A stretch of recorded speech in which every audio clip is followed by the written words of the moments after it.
Michel Franco's particular brand of austere fatalism often hinges on the abrupt punishment of his characters. The Mexican shock auteur's latest, Memory, certainly begins as if it's setting audiences up for a similar sucker punch. Sitting sullenly by her lonesome at her high school reunion, Sylvia, Jessica Chastain, a social worker and single mother, is approached by Saul, Peter Sarsgaard, who had been eyeing her intently from across the room. At this, Sylvia hastily gets up and leaves, only for Saul to follow her all the way to her home. It's a journey that Franco's camera tracks in an unsettlingly placid manner. With little to no knowledge of who these two people are, we await the worst to happen.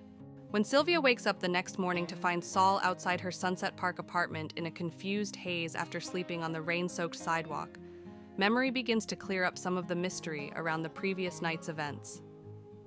Saul suffers from early-onset dementia and has no idea of how he ended up in front of Sylvia's apartment.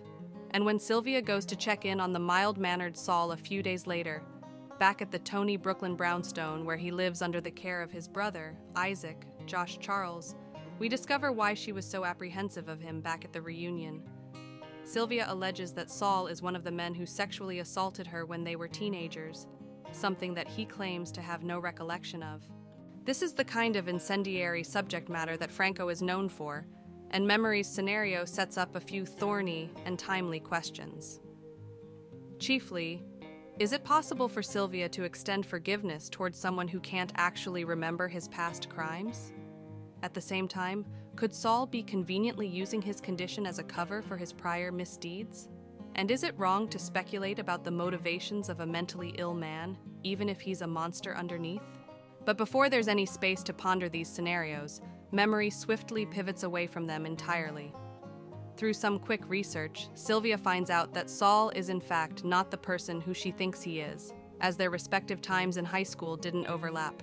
From here, the film reveals itself as a prototypical, yet surprisingly tender love story between two damaged people relearning how to move through a world that's unable to adequately support them. It's a little jarring to see Franco, a self-styled enfant terrible responsible for such provocations as Daniel and Anna and New Order, flirt with dramatic conventionality and memory more than he ever has before. Sylvia begins to work as a part-time caretaker for Saul, who's prone to wandering out of the house and getting lost. The two find comfort in their respective difficulties, and eventually a full-blown romance develops between them, which is naturally looked down upon by their families, whose default mode is to treat Sylvia and Saul like irresponsible children.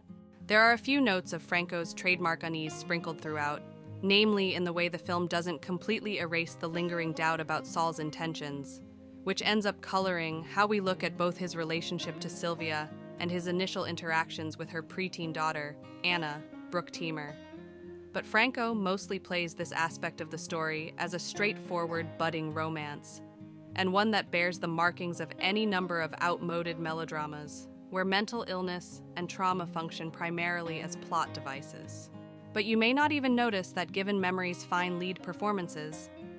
Chastain, who communicates the distance between Sylvia and others with a striking poignancy, suggests the abyss within her character through nothing more than a simple look, while Sarsgaard nails the tricky job of portraying Saul's struggles in a manner that skirts caricature. As their characters come closer together, the two actors allow us to sincerely invest in how the yin and yang nature of this duo, that is, how Sylvia is burdened with too many memories, while Saul desperately holds on to the few he has left, could just make them perfect for one another. When it's revealed that certain instances of Sylvia's past sexual abuse occurred closer to home, Memory's disquieting narrative elements resurface through Jessica Harper's expertly measured performance as Sylvia's mother, Samantha.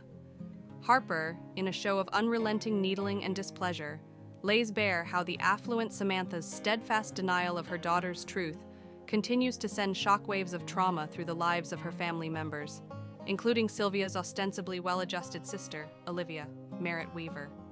While subtly unmasking the chilling cognitive dissonance necessary for Samantha to preserve her idea of the perfect genteel existence, Franco's signature criticisms of the upper classes come out in perhaps as forceful a manner as they ever have.